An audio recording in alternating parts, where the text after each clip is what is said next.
so much for being here for our WOCAN Speaker Series. This is when we get together once a month and hear the amazing story of women of color in the automotive industry that have risen to the top.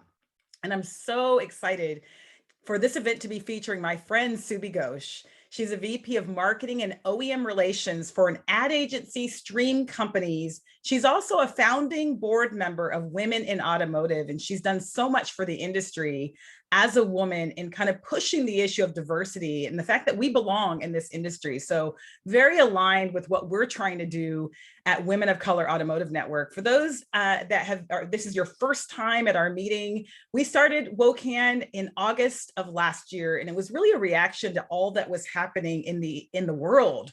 With George Floyd, the topic of race relations was at the forefront for a lot of companies, a lot of organizations, and we felt as founders of the organization that we had to do something about that on our own. And really our story and our experience in automotive was our way of giving back and making sure that everyone's heard, including women of color. And so we're so proud of this organization, so proud of what we've been able to accomplish. We have about 400 members. We have about 40 ally members that are just trying to support this cause. And so it's been amazing to be a part of it. And if you saw an interview I gave this week with CBT News on WOCAN, one of the things I talked about is that WOCAN has revealed hidden gems, talent that's in our business that in some ways is seen and in other cases is overlooked. And we're really proud to bring our voices and bring visibility to the great talent that is in our industry that includes women of color. So thank you for being here. And we're so excited for this event. And before we jump in, we're going to give you a little background and I'll turn it over to Erica. Hello, everyone. This is my favorite time of the month when we do our WOCAN Speaker Series. And I just love, this is why Carrie gives me this part, because I just love talking about the amazing women in automotive, our founders. And I'm going to start with Carrie herself. She has gone through some amazing transitions over the last couple of weeks, and we have to give kudos for her new position with AutoFi. She is the president of WOCAN, and we are so thankful to have her. It's been a very busy month for her with transitioning. She's had graduations and soccer, but as you know her from her amazing story with TrueCar, she's now got a new position, and she just does an amazing, amazing job of keeping this group and organization together, holding all these events, and also maintaining her fantastic career. She's been recognized as one of the 100 top women by Automotive News, and we are just super proud and honored to have her. I'd like to also talk about Patrice Banks. Patrice is the founder of Girls Auto Clinic, and if you're not familiar, you need to know, because it is a all-car girl garage where you can get your oil changed and your tires rotated, service on your car while getting your hair and nails done. Imagine that, ladies. We don't have to imagine it because it's real, and it's in Philadelphia, and she is the founder. And then we have Amanda, true and dear to my heart, Amanda Gordon out of Denver, Colorado, also a co-founder of WOCAN, and she is the first African-American woman to own her own dealership in the state of Colorado. Can you imagine that? Just in the last couple of years, she is the first Black woman, and she has taken that with just such tenacity. She has some big news coming up, and I can't leak it for her, but you need to stay tuned to her story because it's super exciting, all the things that are going on at Gojo Auto. And then I have to jump in here, Erica, because it's awkward to introduce yourself, and I'm not going to do as good of a job as you, but Erica Wells, she's a sales manager at Town Center Nissan. I should say an award-winning sales manager because she has been recognized in her past jobs as an award-winning sales manager across a brand, which is amazing. And Erica has been in this business, is experienced in the retail side of the business. And more importantly, she's a vice president of WOCAN. And she's my right-hand man, the backbone of what we do, the energy behind us. And we're so thankful to have her as a founder. Oh, Carrie, you're so kind. Thank you, thank you, thank you. Yes. This is the membership part. And with the membership, you guys, you know, if you're a member of WOCAN, then you already know all the amazing things. But if you're new to WOCAN, then I'd like to talk to you a little bit about some of the things that we offer. So we have our monthly speaker series. We've been doing this for a few months now, and we bring you the best and top talent when we do a speaker series. Our educational workshops, which are absolutely amazing. This is an opportunity for you to learn. You know, we're doing career advice and resume building, how to ask for the money. I mean, we're talking about things that are really going to put you in a position of power within your career. The quarterly member meetups are one of my favorites. Imagine like speed dating, but with all your auto girlfriends. So we're in these little breakout rooms, we're talking, we're asking questions, we're learning about each other's careers, and we're really bonding to become and form our tribe. We have our private Facebook group where we kind of, you know, get to talk about our own private things going on in our lives without the outside influence of the world. We also have our clubhouse meetings. And then my favorite are scholarships. I mean, there's so much benefit to being a member of WOCAN, and it's absolutely free. And the scholarships means money to you guys. We have one of our scholarship winners on here, Cassie. She's doing an amazing job. She's completing her schooling. And we're just so excited about all the future things coming up. We even have a big scholarship announcement that will be coming soon. So these are just some of the small benefits of being a member of WOCAN. So if you're not already a member, make sure that you join. WOCAutonetwork.com is the place to join for both members. And also we have an ally membership and program that will be coming soon as well. I want to thank our sponsors. We couldn't do it without the support of these companies. At the gold level, we have Subaru of America. It's so exciting to have them on board because they're so aligned with the community, with giving back. And so they were one of the first sponsors that we received, and we call them our day one. In addition to TrueCar, my previous company, who has been extra focused on diversity and inclusion, and WOCAN is just one of the organizations that they support on that front. And then Car Global is our newest sponsor that came on last month. We're so excited to partner with them in their quest to improve diversity in the automotive industry. So thank you so much for all of our sponsors. So I am so excited to announce our speaker for this month. It's kind of ironic that we have her on because it is Asian American and Pacific Islander Heritage Month, and that's not why we have her on, but it just aligns well with this particular month because Subi Ghosh, her family is from Sri Lanka. She also obviously is a woman in this business, and so she understands the challenges of really weighing not only being a woman, but also, you know, grappling with being different relative to the rest of the industry. But despite that, she's risen to the top as the VP of Marketing and OEM Relations for Stream Companies, which is a major advertising agency in the automotive industry. You know, what's great about Subi, and she'll tell you a lot about her story, is that she started as an internet assistant at a dealership. And it's oftentimes hard to jump from the dealership world to the vendor world. And she's been able to do that and move up the ranks. And it's so impressive. I'm so glad to have her here. I should mention, and I mentioned this earlier, that she's a founding board member of Women in Automotive. And, you know, I remember five or so years ago when Women in Automotive came on the map. I mean, they really changed the conversation in our industry, and she's a huge part of that. So without further ado, I want to welcome Subi Ghosh. Thank you so much. That is quite an introduction. So thank you. I will start off by saying that talking about myself is one of the hardest things I have to do. And when you asked me to do this, one, I was incredibly surprised.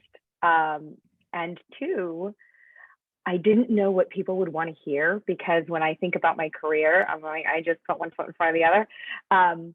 But this exercise was incredibly insightful for myself, and hopefully it leads to some insights for all of you. So I want to kick off with what I call the snow globe theory.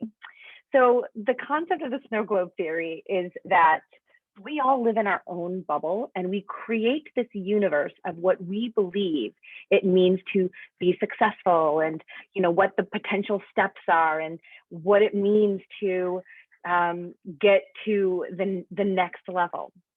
And what I found is that every time I had this image of what it meant to be successful, someone came along from the outside and they knocked on the glass and they cracked it just a little bit to let me see that there was an even bigger world outside of this globe that I had created for myself, this little world that seemed so perfect, so everything was in alignment. So my goal today is to, one, talk you through my journey of how I got here, and hopefully, crack a little bit of your snow globe to let you see that there's a ton of opportunity out there, even if you don't think that you have the chops or the ability or the know-how or even just the path, the possibility. So that's really what I want to do. So I started out by investigating, who am I? And if you asked me 15 years ago who I was, I would tell you, first and foremost, that I was the oldest of 13-ish grandchildren on my mother's side. I grew up taking care of kids. It was probably the first definition of myself that I had. And I was like a mini mom. I took care of everyone. Caretaking was part of the goal and the job. But also, it was inbred in me through my culture that being a mom was incredibly important, and it was something that was expected of me. I also have a really odd name. Subandini Elizabeth Fernando is my maiden name. And my culture is the first thing people see about me.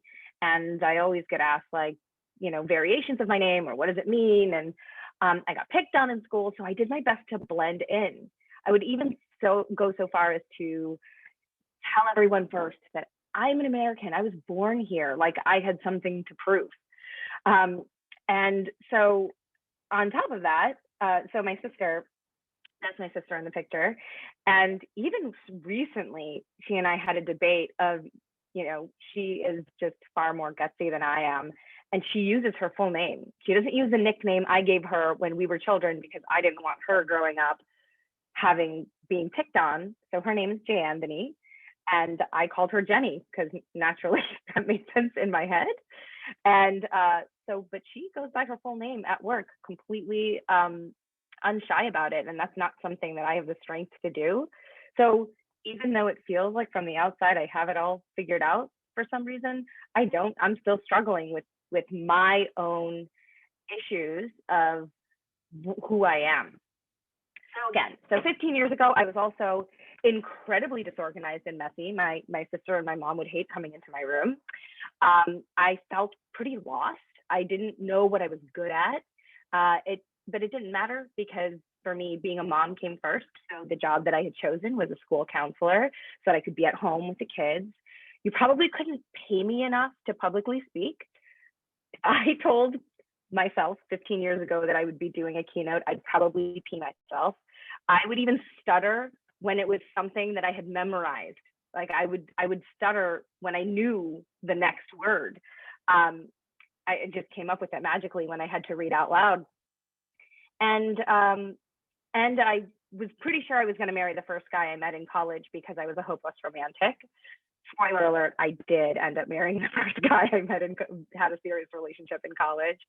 And I loved watching the women ad execs in movies like What Women Want. The way she power walks in there and she's controlling that boardroom, loved it.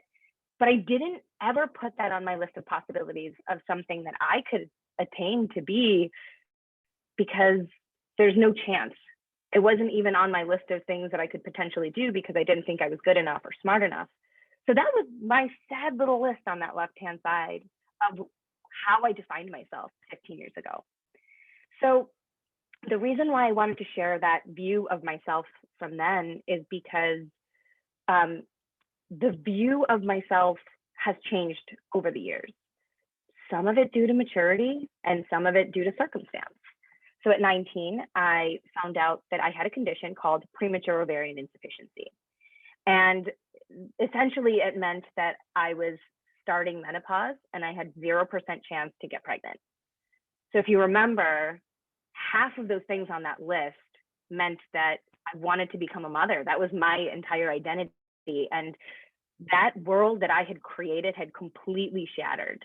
Not only that narrative from my culture, but being a mother was the ultimate goal. And so I kind of was in this place where I had to redefine for the first time what I was, who I was, where I was going, what it meant for my relationships with my, very heavily Asian influenced family, but also for my personal relationships and, who would want to marry someone who couldn't help them have children.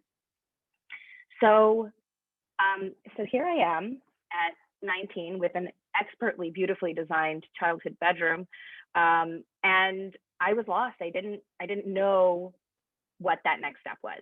So I struggled through school. A lot of the condition had some side effects that made it really challenging for me to read and retain information and feel like I was capable of doing anything. And then my boyfriend at the time, now my husband, I owe so much of my career to, he looked up a Craigslist ad and found that this dealership down the street needed an internet assistant and I could do those things. So even before I had the belief in myself, I had to have someone tell me that this was something I could do. I went in and I got the job first on the spot. And so I walked through a completely unexpected open door. What I discovered on the job was that I was good at things. I could learn things quickly. I loved helping people. I could always find ways to help people no matter what job I was really doing. I understood I was a people person, so I could help bridge gaps at the dealership that they desperately needed me to help them bridge those gaps for. And then I started connecting with industry people in similar roles that I was in to learn from them. And I really loved marketing and advertising. So the things that I loved in the movies was, I started to see this little tiny crack in my snow globe. And maybe I could one day maybe be the female ad exec. So what did I do with this information that I had learned? I started to find purpose in what drove me to work really hard. I wanted to be the absolute best I could be. So I was really hungry. I absorbed as much information. I'm pretty sure that I read almost every article that Glenn, one of the attendees, had written in Digital Dealer magazine. I was following anyone that had anything to do with the automotive industry. I also found that I was a really good cheerleader. I loved supporting people and championing people and supporting them, that oldest cousin energy that I had. And then I became my boss's greatest asset. I wanted to make sure I was one step ahead of them and helped them do their jobs the best that I could. I went well above my job description and created solutions where none existed. And what that ended up doing, accidentally, actually, the internet manager that hired me, that I was the assistant for and making all the phone calls for, he anticipated this to be a lot of work. Once he found out that I could do all the work, he stopped coming to work. And when the management found out about it, overnight I became an internet manager. And I was terrified, did not think I could do that job because I had barely been in this job. But ownership reminded me that I was essentially doing the job anyway. I was just having someone remind me daily to do it.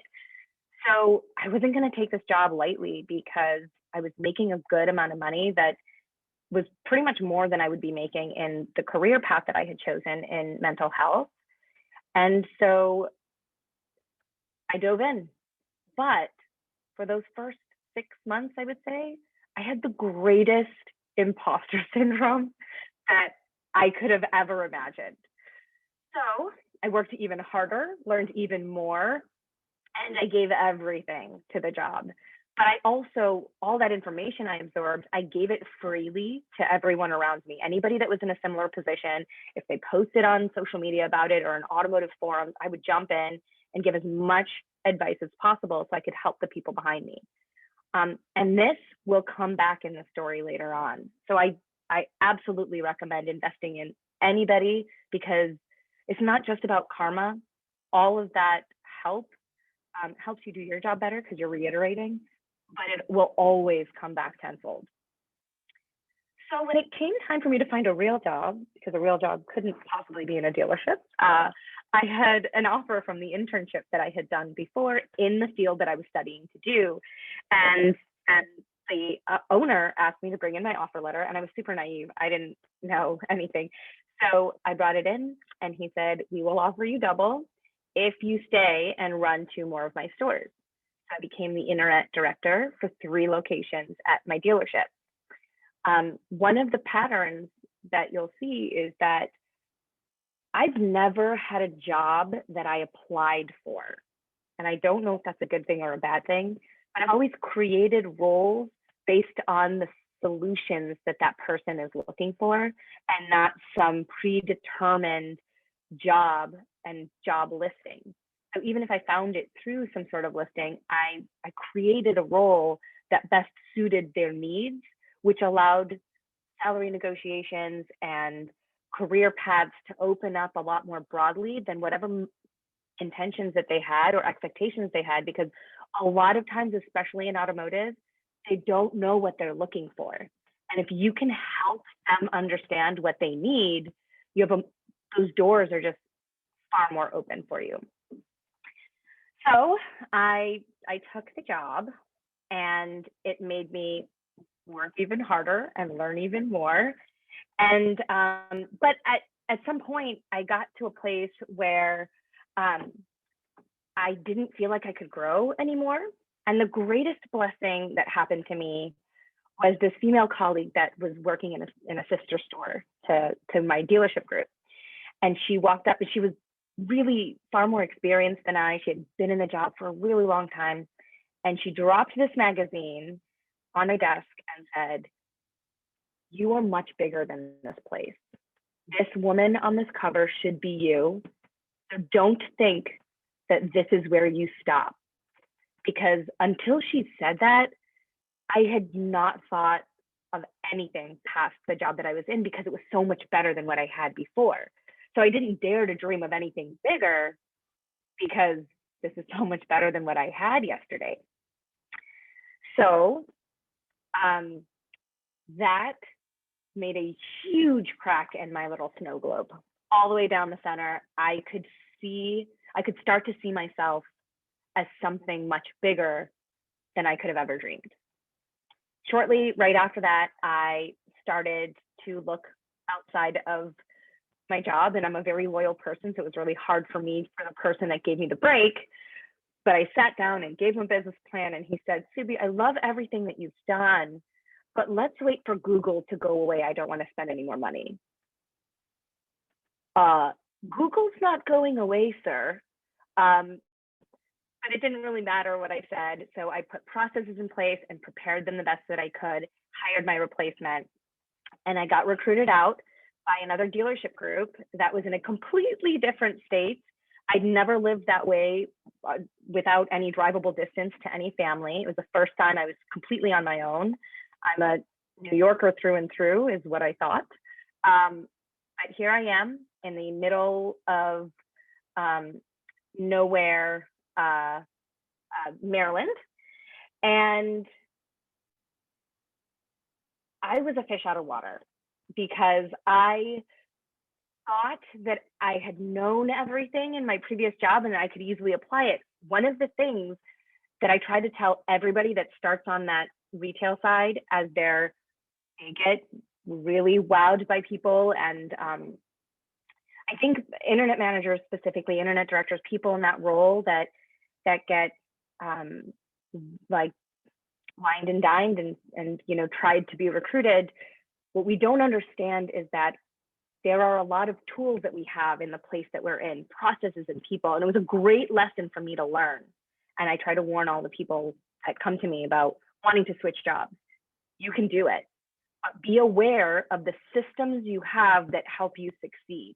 You can't copy paste success from one place to the other. You have your skill sets and the things that you know, but it's going to take time. And what I've learned from a lot of colleagues that have gone from the retail side into a bigger group or a different location is that because it's such a cutthroat environment, there are unrealistic expectations set that you have to hit within 90 days.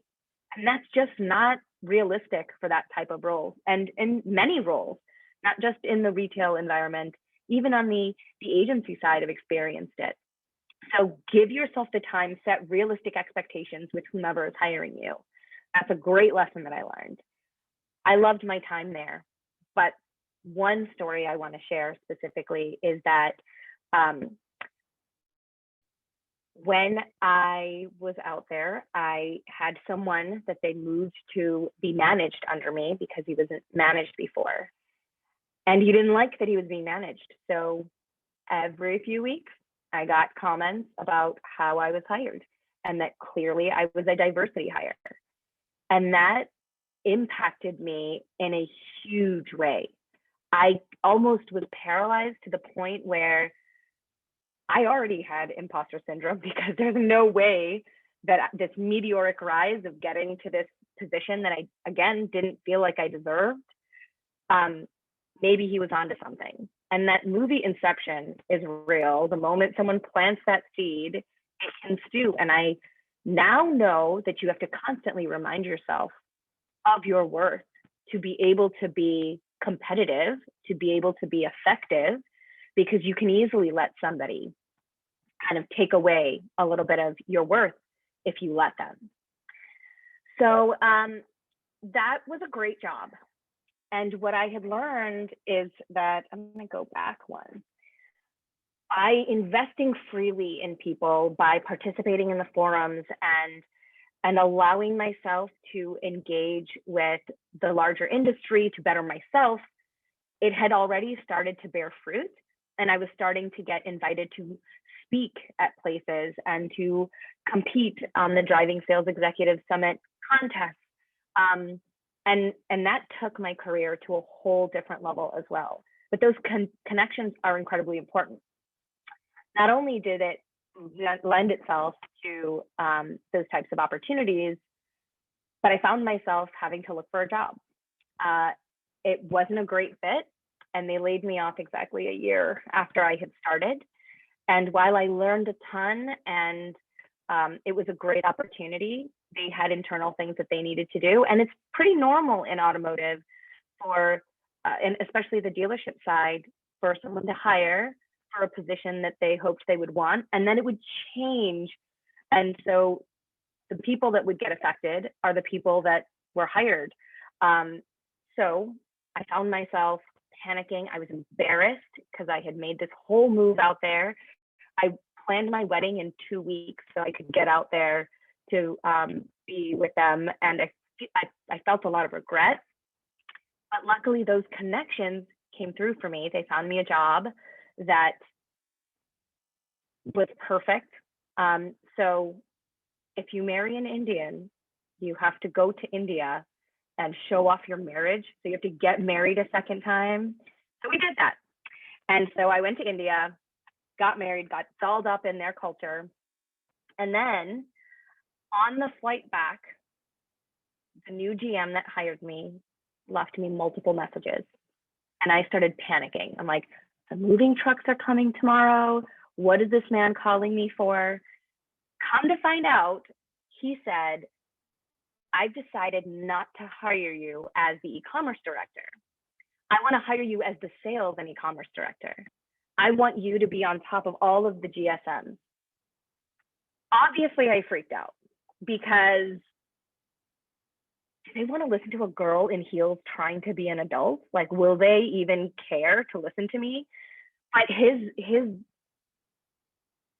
willingness to hear me out, to seeing my skill set without me campaigning for that, and giving me an opportunity to do the things that I've always wanted to do, to have that progressive floor that was blended seamlessly with the online experience, that is not something I'll ever forget.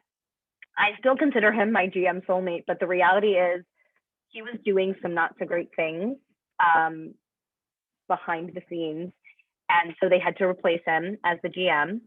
And so new GM comes in. This is my favorite picture of the entire presentation. The GM, Sandy's already laughing if she knows what this story is about. The new GM says, love what you're doing, but we're gonna cut the digital budget because we need to go back to basics. And I'm gonna use your salary to get a gorilla on the roof to attract the children. But we're not letting you go. You can go be a service writer or a salesperson. I was devastated. I was hurt. I I had worked too damn hard. So I said no, and I mustered up all my courage and did something super out of character. I posted it online. I said, I worked really hard. I'm not going to hide.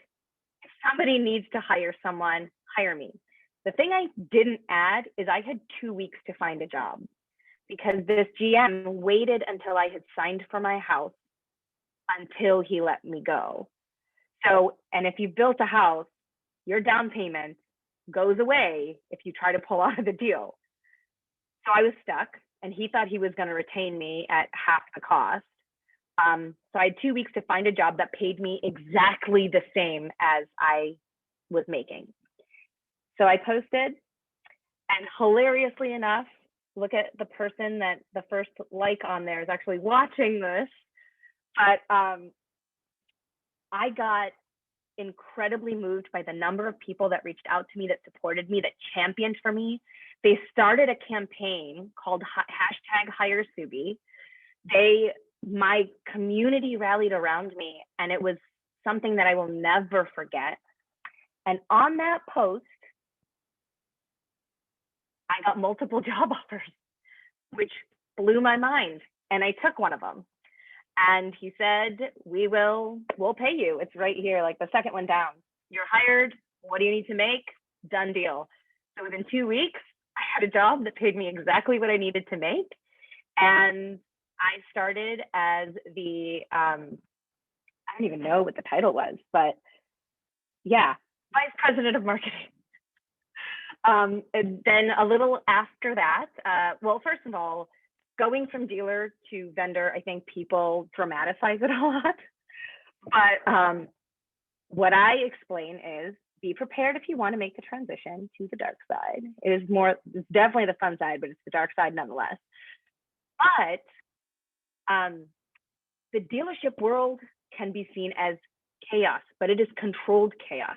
You know exactly what you need to do every day, every week, what report needs to happen, when the sales programs are going to come out, you know what needs to happen. The vendor world, complete chaos.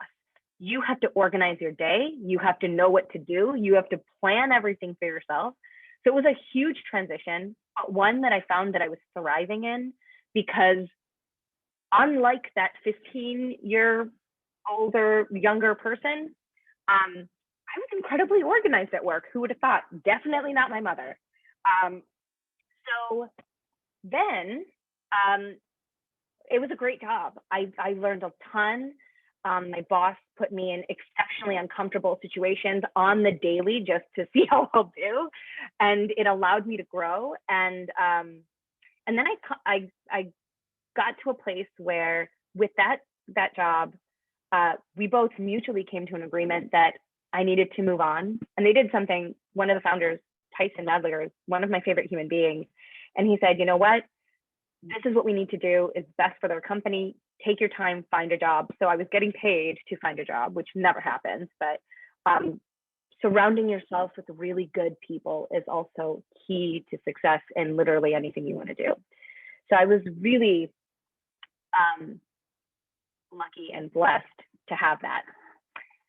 So I went to NADA and ran into a group of people that recognized me from Women in Automotive and took my name to their boss. We had a few conversations, and then I got hired as the Senior Director of Dealer Strategy for Stream Companies. And you can say that some people drink the Kool-Aid. I am drowning, bathing in the orange Kool-Aid. I love my company so much. And one of the reasons stems from this man, David Wren. When I started negotiating with him, when I started talking to him about what I was looking for, they did not have a role for me. Surprise, surprise, story of my life, no role for me. But he said, we want to hire the right people, even if I don't have the right space for you. So his words were, tell me what you absolutely need to make. Now, if you all remember, being a mom was my number one priority that I had ignored for a really long time because I wanted to pursue this new side of me that I didn't realize existed. And so I went ahead and started making a ton of excuses on the phone with this man and said, I really want to adopt, and unfortunately with adoption, I can't make less than, and I just went rambling on and on about how adoption requires me to make what I made before, and I'm really sorry, and started apologizing. Subi, okay, breathe. It's okay. I also adopted. I will help you through it. Don't sweat it. Let's get you in. Let's figure out where you need to go. One of the greatest moments that I've ever experienced on the phone with this guy that I've just recently met was him talking me through how we're going to make it work and giving me confidence and saying that I was worth it on the phone, that he was going to make it work because I was worth it. He didn't know anything about me other than my resume and what we talked about in our 30-minute interview. So I joined this incredible group of people. And I do want to hit one more thing before I start wrapping up. And it's that this man, the CMO, is my boss. And he has consistently, and I think this is fantastic, he has consistently managed women that ended up superseding him, and he's totally fine with it. He blindly invests in these women that he sees skills in, and he's like, if you end up being my boss, that's totally fine as long as I can feed my 5 kids and make the same amount of money. And we have an entrepreneurial environment, so they allowed me to come up with ideas, and I said, this is what I want to do. Maybe a year into me working at Stream, and I proposed 2 departments and thought they would pick one, and they said, no, take both. And now I went from a single person trying to figure out my place in a company to having 2 teams, a marketing team and an OEM relations team of 12 people. And that's from having an open entrepreneurial environment that allowed me to create like we do every other employee. So I'm really thankful for where I'm at. And I think most of it has to do with the people and investing freely and allowing the fruits of that labor to bear fruit. So in conclusion, the lessons I've learned along the way, I wanted to, with each story, took down a bunch of things for you. Define who you are. I think it's really important to understand that and where you want to go, because I think we make excuses for ourselves. And be authentic, work really hard. Don't let anyone's definition on social media or what they think that you should be limit you. I had a mentor tell me, this is where I imagine you to be, so why are you taking this kind of job? You know better than anybody else where you want to go if you define it. Be hungry, make your case if you want to be heard. Don't be shy about trying to propose a role that doesn't exist. If you go about it in creating some sort of solution, you'll get there. They'll probably give it to you. One of the things that I think our generation, my generation, does poorly is that we ask for the title and we ask for the job. I recommend that you earn the title and you earn the job. If you're doing the job, they can't tell you that you can't have it.